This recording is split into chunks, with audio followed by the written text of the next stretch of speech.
Hello, everybody. We are here to talk about a specific genre of games because while 2024 has been a big year for games in general, I think the genre that has kind of come out on top and has the most to offer this year is crafting survival games. And I think the biggest one that actually came out at the start of the year would be um, Palworld. So we can probably get started with talking about that one. Yeah, Palworld took capture of a lot of the market beginning of the year with a peak of 2 million-ish players at the very beginning. That's tapered off since then, but still they're pulling in a lot of players, even several months out, which is great. And I think they did a really good job with a kind of different concept that people obviously have been wanting to see anyway. Yeah, I mean the combination of Pokemon plus crafting survival turned out to be a pretty winning formula, and I think it feeds into the idea that people wanted a non-Pokemon Pokemon game, and this kind of gave them a taste of that, and people flocked to it. I mean, a lot of people are still playing it, so that I think that really shows the success of that formula. And just being able to explore it and leverage the pals back at your bases and being able to automate a bunch of stuff because, well, you don't have to actually be there because your pals will do it for you. Yeah, it really it takes some mechanics from other games like Conan Exiles with workers. It's got beast taming like Ark Survival Evolved, and it kind of fits them together and it works and it's cute.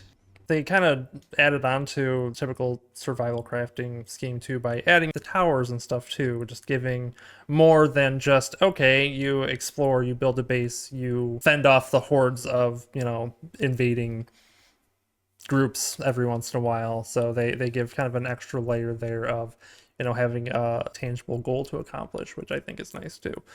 For people like me who kind of struggle with the ambiguous, okay, what do I do now sort of thing in a lot of survival crafting games. Yeah, I'm definitely the kind of person that I need a little bit of guidance in those kinds of games because something like Minecraft where you don't you're just kind of put in the world. It's a little overwhelming, and I do like Mm-hmm. having a sense of progression. And obviously people liked it and it's still doing well. Yeah, Palworld definitely made a big splash, and before Palworld was in people's consciousness, there was another game that people were pretty hyped for, at least within the crafting survival community, and that game Mm-hmm. is Enshrouded, which is, I guess, the next game we wanted to Yeah, talk about. Enshrouded. I didn't really, I haven't played Enshrouded yet, but I looked into it, and it's actually got some pretty unique stuff that I kind of see as positive things, and going in a direction that I see several of the survival crafting games that we're going to be talking about today kind of going into, and that's the introduction of more RPG elements into the standard gameplay, which I think is really neat. Yeah, I think the combat has definitely felt more refined than other games. I've watched a lot of this game because certain people I know really Hmm. got into it. Playing it a lot. And Yeah. yeah, the systems feel very robust, and I think the world is very interesting just going through it and exploring. There's a lot of dungeons, there's a lot of collectibles, lots of enemies to fight. It really does feel super polished, and I think it might be more up my alley than Palworld Mhm. was. Yeah, I mean, looking into it a little bit more too, instead of just watching the same people play a ton of it, uh, it's actually it seems pretty cool, and there's some really neat stuff. I mean, mechanically, even digging into the nitty gritty game designy stuff. But like it's more voxel based, like the pieces blend together nicely. So like when you're building your base, it's like, okay, I'm gonna put this column here, and if you put this column next to a wall, it actually blends the two together nicely, which is pretty cool. So instead of in a lot of survival crafting games where you'll just put down the predefined assets and they'll just, stack together in a way that looks good, they actually took it a step further and have it where things actually change and mesh together as you set them next to each other. And I think that's pretty neat. Yeah, and I think it definitely has a lot going for it. And I was going to wait until release to pick it up because I know it's still in early access, but I think I might nab it a little early. It's rather tempting. Yeah, I mean, looking into it a little bit more for this um, definitely drew my attention to it more, and it's like, oh, that's really cool. So that I think that pretty much covers Enshrouded. After Enshrouded, I believe the next one was Nightingale.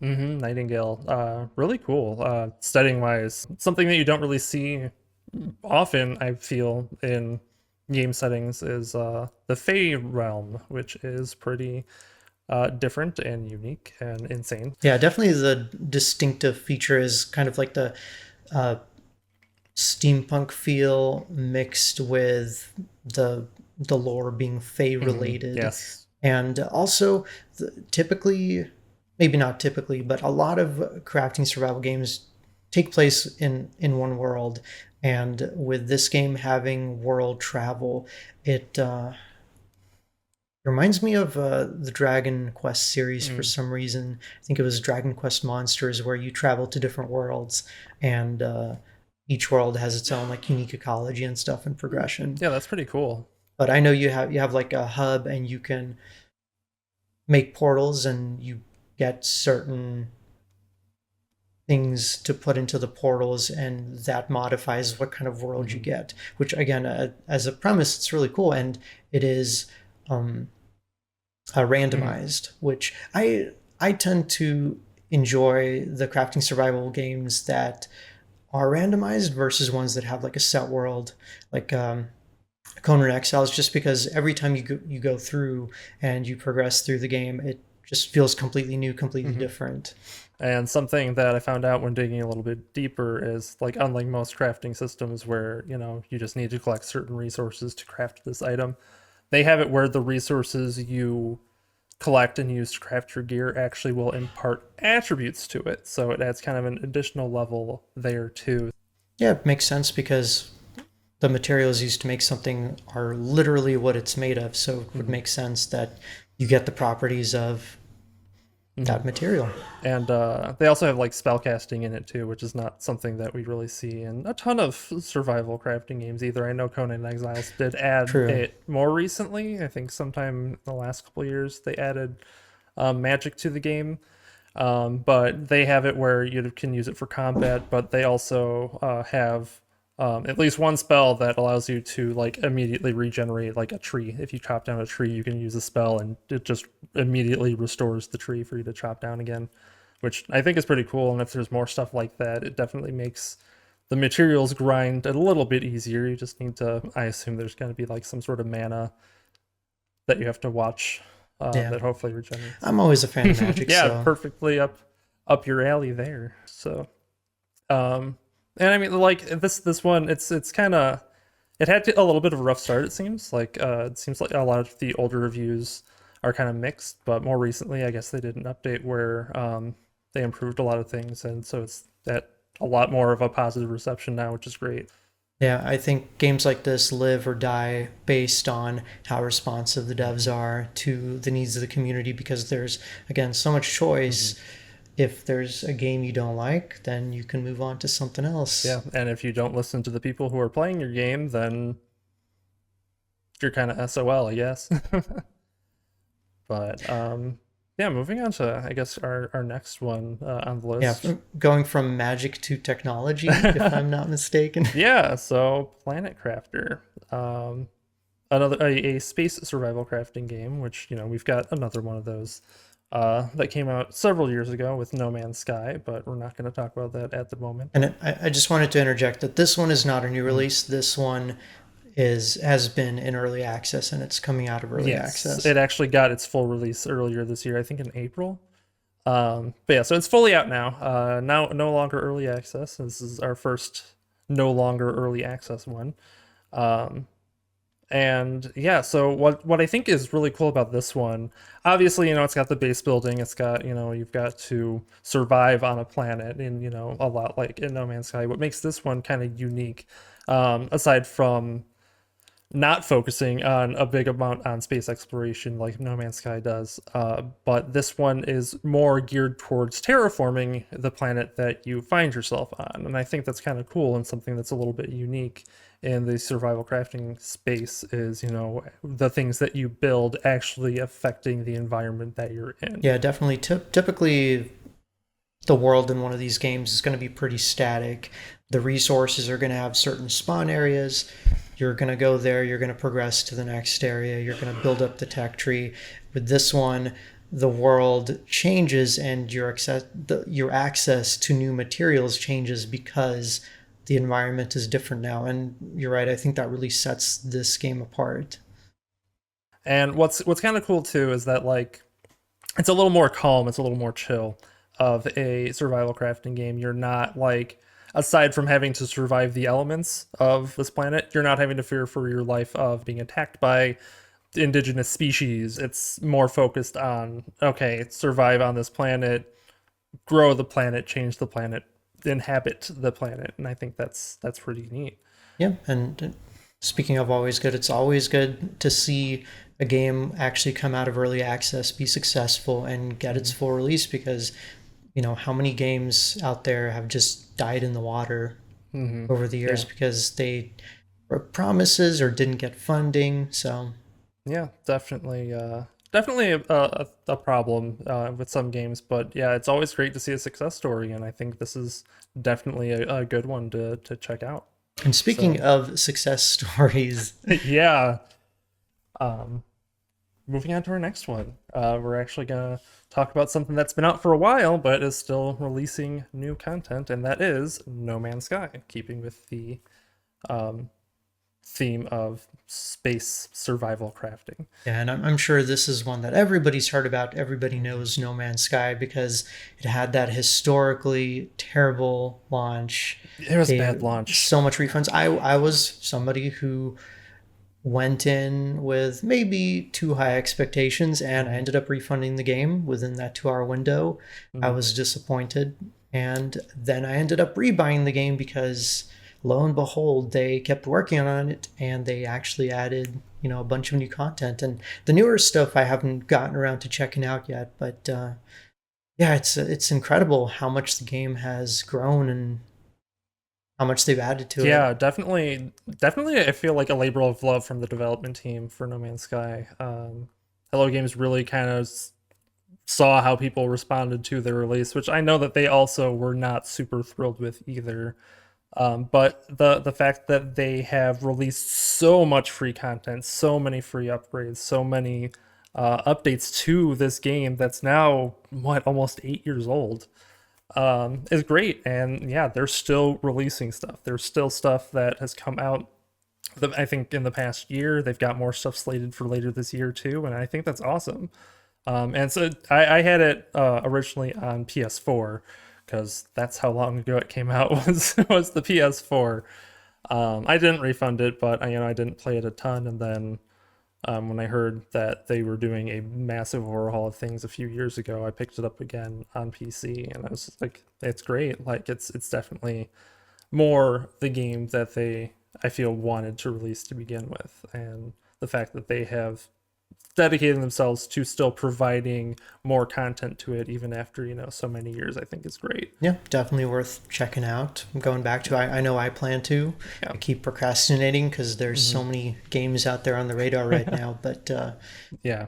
Yeah, and I mean, imagine doing all this and still working on another game. They've got another survival crafting game coming out. I think later this year, maybe sometime next year. It's a Light No Fire, which is more fantasy style rather than space. And I think the scope of everything is a lot smaller than their grand space exploration that they were going for with No Man's Sky. We don't have any firm dates on that yet, but I mean, working on coming out with new content for No Man's Sky while working on a full-fledged game, another full-fledged game, I think is great, and just goes to show how much they actually care about this game. yep, they made some pretty lofty promises for the game from what I've seen, and I'm kind of tempering my expectations.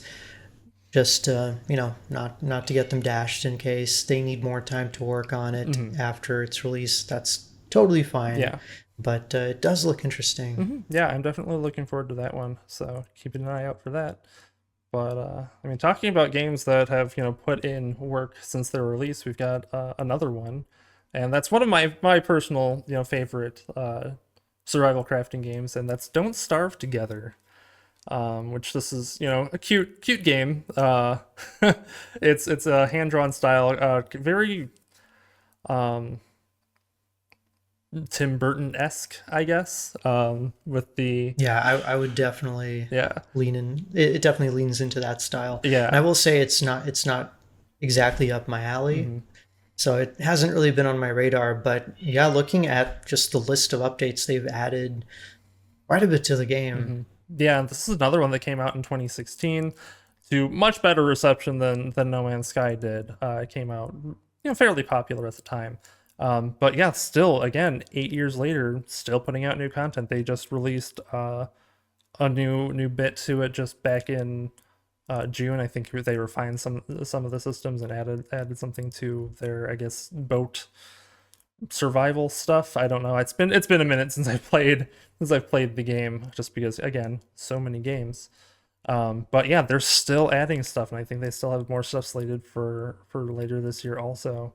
I think it's just really cool, and it's you got your typical crafty survival bits too. You've got to go and collect and make things like usually do, but they also have their darkness mechanics and a bunch of other stuff that makes it a little bit more unique, more than just a stylistic choice there. So, but I enjoyed it a lot, and I'm sure obviously others do too if they're still making content for it, which is Yeah, great. and that's part of the beauty of the genre is there's so much space there that there's going to be games out there for, casual players, players that don't want to fight things all the time. There's just a Yeah, ton. definitely a wide variety for everybody, which is the great thing about games is there's probably Yeah, and something for speaking of everybody. like interesting niches, Yeah. I know one game that came out that I've had my eyes on, and that some people we know have been playing is Abiotic Factor, which I I honestly did not expect this kind of premise from a crafting survival game, but it's been described to me as basically Half-Life crafting survival, and I do love me some Half-Life, so it's on my wish list. Yeah, this one again, I don't think it's really up my alley. I never really got into the Half-Life games. I know, terrible of me, but I never really got into them. I played some of the first one, but this one I think it's kind of cool. Unlike a lot of other ones where it's you're exploring the outside world. This one takes place mostly in a facility. So it's kind of more encompassed in that. So and it's got gated areas that you have to try to make the things to get through, and that kind of adds in a lot of the crafting stuff. There's gear and stuff that you can craft with that too, and lets you progress into the wider facility.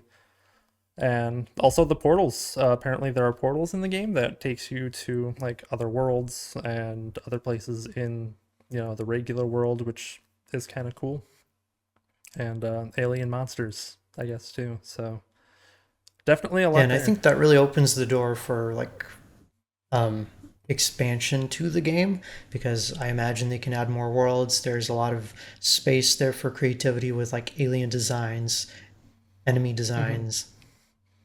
And I guess also the government comes in at some point because they don't want you getting out and telling what's going on in the facility, I suppose. So from what I saw in the graphics, it's got more of that early 2000s PC game style to it. Yeah, it looks very Half Yeah, Life 1 specifically, I should say, not 2. yeah, But definitely. I feel like an interesting choice in the survival crafting genre graphically, but obviously it seems to be well received. People we know like it a lot. Um, so I mean, obviously it works, but yeah, so definitely another more unique one on our list, which I think is always good. this next game kind of flew under my radar. It just popped up on, I want to say I saw it on YouTube one day, a game called Soulmask, and I clicked on it and I thought I was seeing footage from Conan Exiles because that's what it really reminded me of. And I Mhm. think I've seen it actually described as kind of a not necessarily spiritual successor, but definitely a more refined version of Conan Exiles, which Mhm. for me personally was a really fun crafting survival game. I thoroughly enjoyed that one a few years ago. And of course, that one is still kicking too, but Mhm. doesn't have new content to talk about. Yeah, and I didn't hear about this one either until you told me about it. And looking into it, it's actually pretty cool. It's kind of different aspect from other survival crafting games is the use of the mask that you get in the game. So apparently, like you get this mask that allows you to recruit different NPCs to be part of your tribe, and then you can use the mask to take over those NPCs to use their skills when you need to. So obviously, the more you grow your tribe, the more variety of skills that you have, the more that you can do. And I think that's a nice different thing that you don't really see. Obviously, you don't really see taking over other people in your survival crafting games, but yeah, I think it's definitely different and nothing that I've seen in many games at all, really. So Yeah, I've heard quite a bit of positive buzz about it, specifically that the AI actually feels like it's helpful. good. Yeah, It's good AI. That's good. Yeah, always good to hear, good AI stories because we hear so many bad ones. Not to say anything bad about Palworld, but when it first came out, their AI was a little bit definitely rough. rough around the edges. Um, Conan Exiles yeah. also, I think this Mhm. game improves on the rather one-dimensional AI of the thralls in that game. Mhm. But yeah, there's definitely a lot of appeal to just taking a base and then having your workers there and making it produce Mhm. things, and it feels much more alive versus Yeah, and like a definitely. tech-based crafting survival game where it's just machines. Hmm. Yeah, and definitely, using the aspect of a tribe for, the automation aspects and actually like rather than, oh, well, these are the people that are working for me, it's got more of a feel of building a community. And I mean, it's great to hear that the AI is actually good, and so it's, um, pretty neat. And apparently, there's like a ton of like weapon styles and civilizations to explore in it too, Oh which is yeah, pretty yeah. There's cool. there's a lot of variety. And their PvP system apparently is like tribal warfare, so you can pit your tribe against other tribes. So I mean that's kind of neat if you are down for PvP. I am not down for PvP, but for those who are, it offers that too, which I think is cool. All right. Next up, I believe, is a game that's a little bit different from everything else we're talking about, but I feel like it kind of fits in crafting Hmm. survival to some degree, and that's Pax Day. Yeah, this is another one that I didn't hear about until you told me about it. But looking into it, like, pretty cool. Yeah, I mean, what really sets it apart, of course, is that it's an MMO, Mhm. and that brings its own. Gosh, I don't think can of worms is the right term, but it brings its own set of both issues and potentially really enjoyable gameplay loops because again you have to interact with other people, which means there's going to be territory that you may or may not have to fight over and cooperate with other people to Hmm. get things done. So I like social games in general. I've always been drawn to MMOs since like the mid 2000s. So this to me sounds really cool. And the similar things have been done kind of to some degree, like Palia, I think Hmm. is sort of MMO in quotations, but Sort it's of. just the idea of like this big open world and it's filled with people and you get to carve out your own little place in it Mhm. is Yeah, pretty cool. Now the game itself has I hear is a little bit rough around the edges, but here's to hoping it improves and finds its place in the genre. yeah, and I mean it's still in early access too, and I think we've kind of gotten spoiled a little bit with some early access games because there's some that come out early access that are very well defined. They're like at the playable beta stage in most situations, and in some situations it's like, okay, like why aren't you just releasing this now? because it's, seems in a lot of ways compared to a lot of other early access games very fleshed out. This one apparently not there yet, but they're out there. They're probably still trying to get funding to do thing to what they want to do, create what they want to create. Um, so take that as you will. But I think it's got promise. It looks really cool. The medieval theme that they've got going for it looks neat. Graphically, it's beautiful. Honestly, like I looked at like video and screenshots from the game. It's like, damn, this looks so good. um, but they do seem to want to focus more on creating a more group interactive MMO experience rather than a typical crafting survival game. So like they still have the crafting, they still have you need to make what you need to live in this world, but it's more focused on forming a community. They've got like they talk about how they have a clan system, so other users can join a clan together, build things together, share resources and whatnot, which I think is kind of essential in a game like this too. Yeah, and going back to the idea of scope, I like that you mentioned that because I think the reason some of these games get delayed and some release in a very polished state is that when designing a game, if you have the proper sense of scope for what you want to do, and then obviously the development team that kind of understands that and puts their work towards that in the development cycle, then you've got some games that release in a very polished state and others that there might be a little bit of scope creep and it just takes longer and longer and longer. Yeah, And hopefully, like with ambitious games like MMOs, that can be definitely a danger where you want to add more and more systems to make the world feel more alive, but then it just never comes out. Hopefully that doesn't happen. yeah, and then development timing honestly is also a big thing too. If you're not providing updates frequently, if it's very long, far apart spans, you're going to kind of lose your audience. But let's move over to another game that was in early access for a bit that got its full release earlier this year, very relatively recently, and that's V Rising. Yep, and this is one that we've both played extensively Yes. and both enjoy. I've had V Rising since it came out early access a few years ago, and to finally be able to play it fully released was great.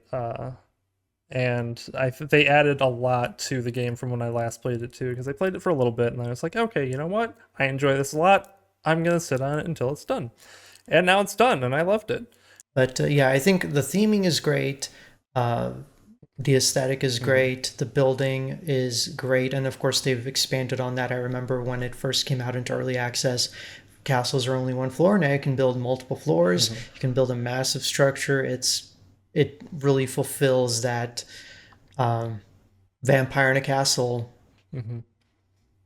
checkbox, I suppose. Yeah. And another thing I like about it is it's got a very strong sense of progression. The game literally shows you, okay, here's the next set of bosses, then there's bosses after that, bosses after that. Just keep on climbing, get stronger, and this is how you progress. And again, I mentioned earlier that I like having that sense of guidance.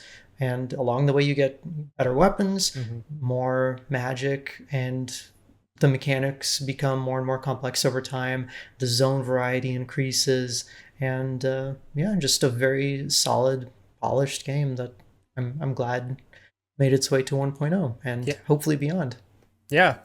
I hope that they keep coming out with more updates for it. I know they launched with a Castlevania tie-in, which was pretty cool. I mean, I feel like that's kind of a natural tie-in, Castlevania. But they added in, Dracula as a enemy in there. They added in the Simon Belmont is wandering around ready to kill you as you're exploring. Um, and then just the exploration of it too, and the number of biomes that they have, and the variety there, I think is pretty neat. And yeah, the building is definitely way better than it was when I last played. It's got a lot more manual um, crafting to it. You can't really automate a ton of what you're doing. You can obviously build the machines and stuff to do that, but there's limits to what you can do as far as automatizing things. Is that the right word? Automating? Automating, yep.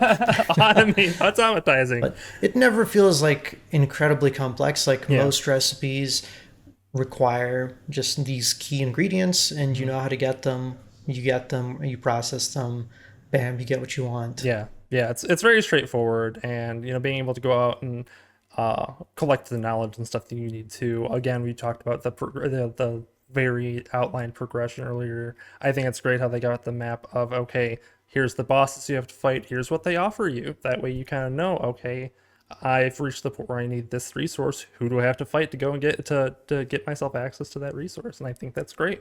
And they've got some of their additional bosses too in there that are not specifically part of the standard the actual progress. But yeah, something else that they do well with that too, so you can have thralls, and what they added in that I don't think that they had before was the ability to um, send your thralls out on missions to like get resources for you, and I think that's cool. And the level and quality of human that you enthrall kind of determines how successful they'll be in certain actions.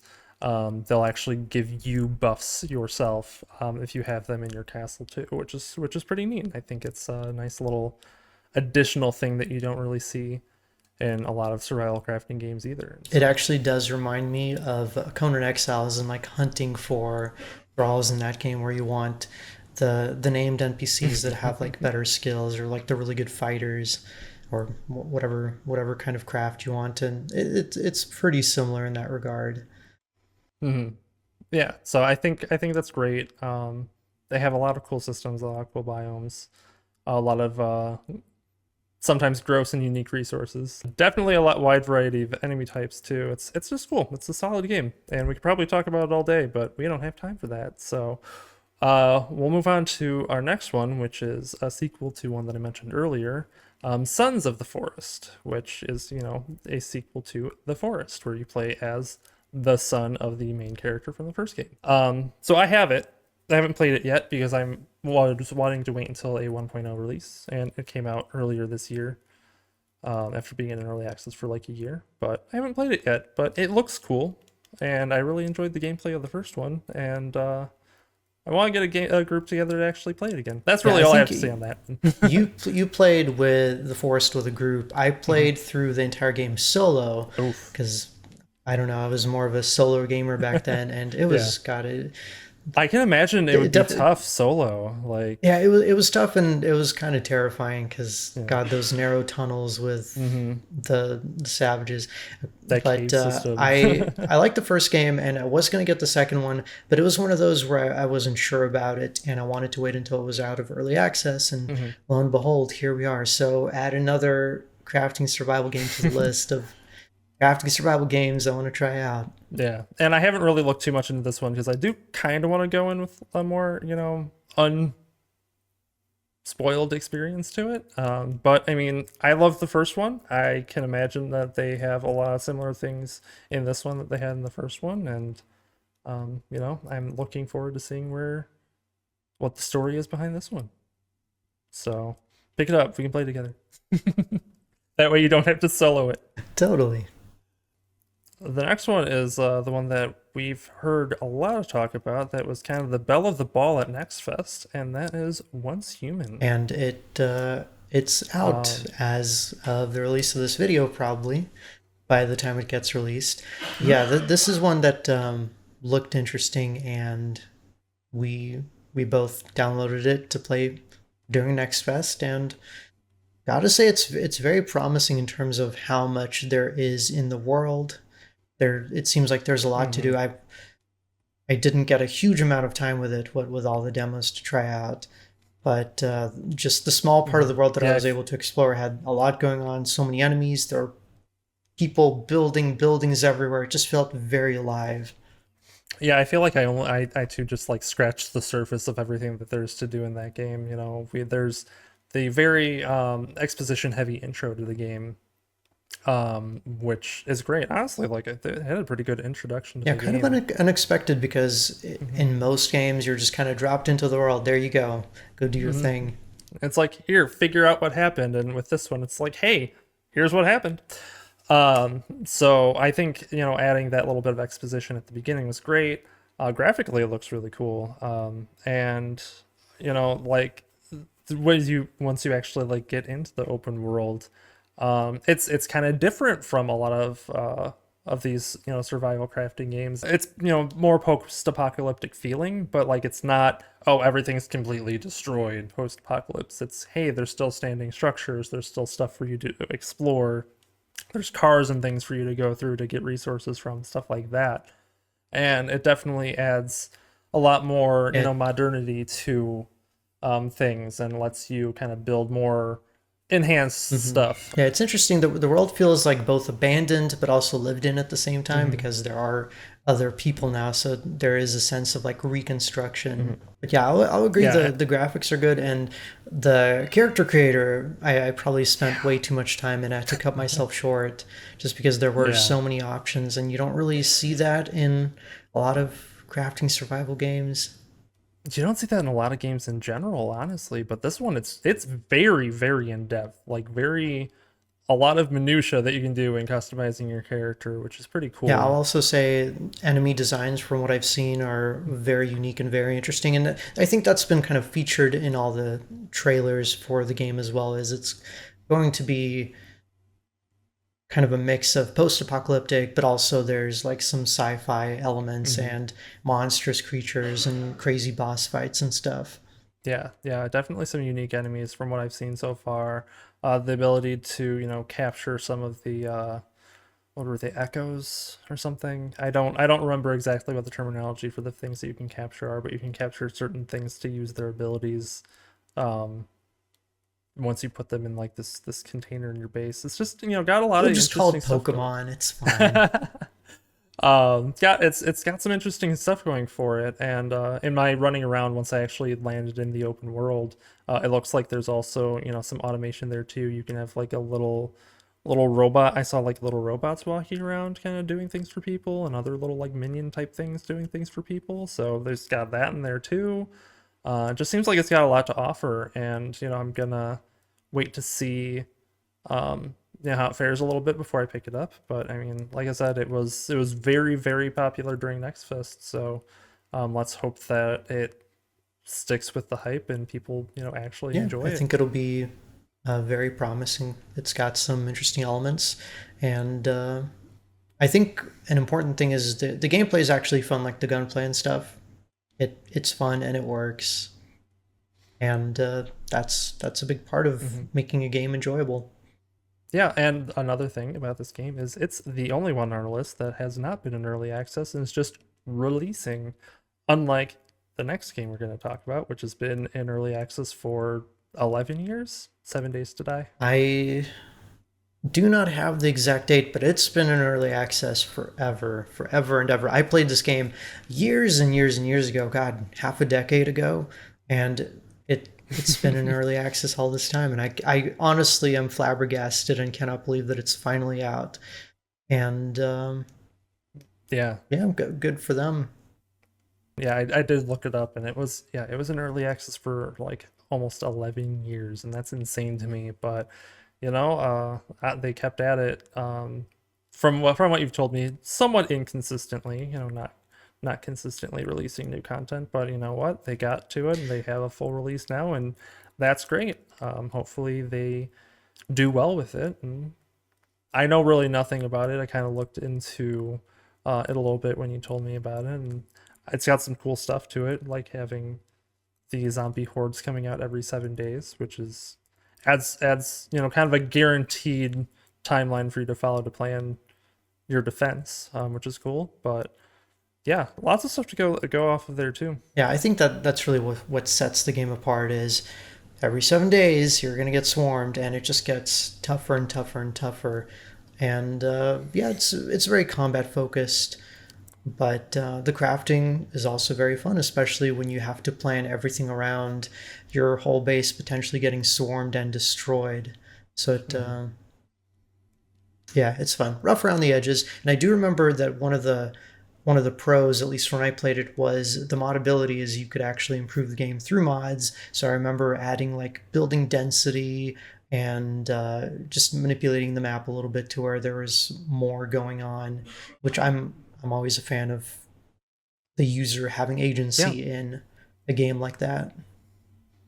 Yeah, definitely important. And it's great that they actually like supported modability. I think it's something that a lot of games I feel could do and should do. Something else that I thought was cool about this one is they actually give you an option between playing through a campaign or just like going through randomly generated worlds. So yeah, so if you want more of a, progression that you can follow, a set, campaign of an end goal to accomplish, you can do that. If you just want to kind of jump in a random world and survive, you can do that too. And I think that's nice that they're giving, a lot of options there for different play styles. And this is another one that like I feel also is kind of leaning into the RPG genre a bit because they have like NPCs that'll give you quests and things along the way too.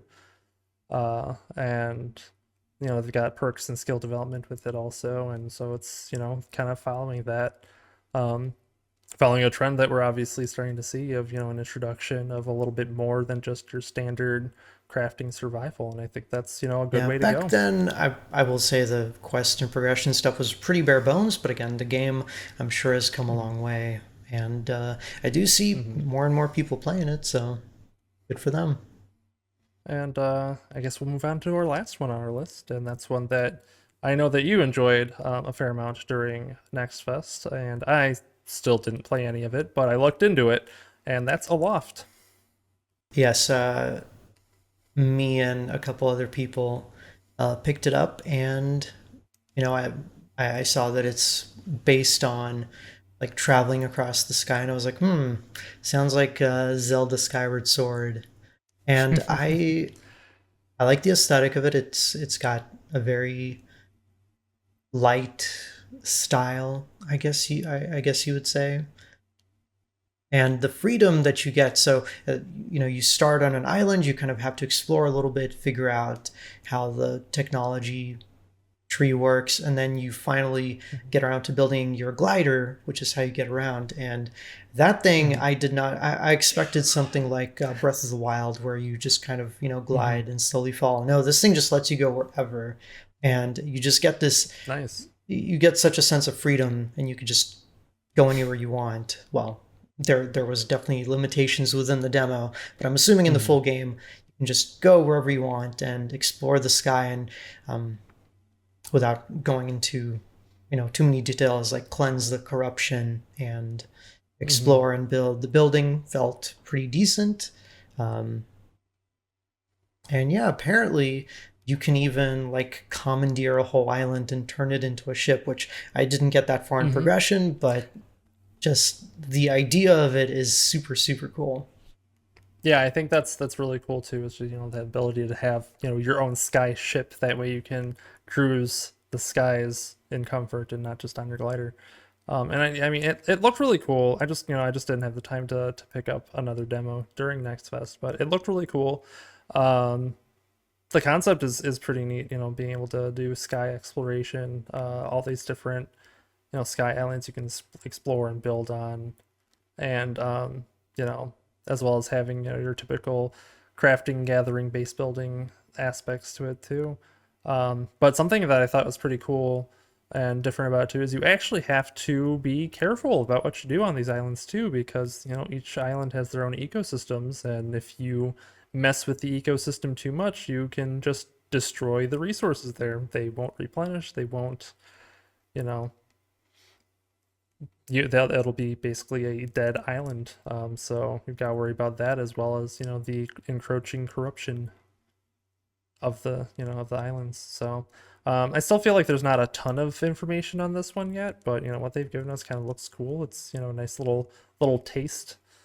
Yeah. Um, yeah, and so I think it's another one for us to kind of keep an eye on. And And with that, I think we've covered a lot of the major releases. I'm sure there's Mhm. plenty of games that we didn't touch on because, again, the genre is massive. There's always games getting updates. And I know just this year, I think we didn't even talk about Arc 2.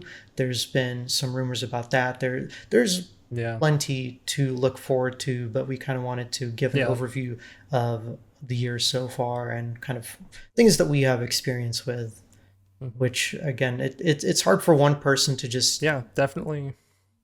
try all these different games because there's so many and they tend to be a bit of a time commitment. So Yeah.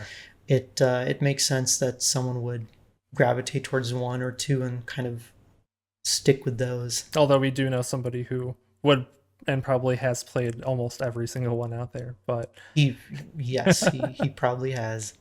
yeah, but obviously there's a lot to look forward to this year. There's a lot to experience that's already out this year, and there's a ton that's yet to come. So Right, but if you had to pick one of them to play next, what is going to be the crafting survival game you play next? oh, I don't know. That's tough. That's a tough one. Like I think I might. I don't know. I think I might take a page out of your book and pick up Enshrouded because it just yeah Yeah, I think for me, Enshrouded is yeah. looking very nice. Once Human, honestly, Hmm. also just very pretty, and it looks like it's going to be a very lively Hmm. game on release, and it's going to have been very recently released. In fact, I might be playing it right now when the video comes Who out. Who knows? knows? But But yeah, definitely. Yeah, very definitely a exciting. lot to look forward to. A lot to play. So yeah, that's kind of. I think that kind of covers a lot of what is the state of survival crafting games so far. Yeah, and again, just keep in mind this is our Hmm. perspective. These are the games that we've had on our radar or want to talk about. But I'm interested to see what other people like about the genre, which games are their favorite. So feel free to discuss that because I'm rabid for Yeah. discussion. Spend way too much time in YouTube comments and Reddit. Yeah, so I mean definitely let us know what your favorite survival crafting game of recent ones or of all time, whichever. Just let us know. Hit us up in the comments and we like to talk about games. So, Yeah, thanks yeah. for watching. Uh, like, comment, subscribe. But for real, just talk to us because we want to Yeah. discuss. So, all right. Thanks for watching everybody and see you soon.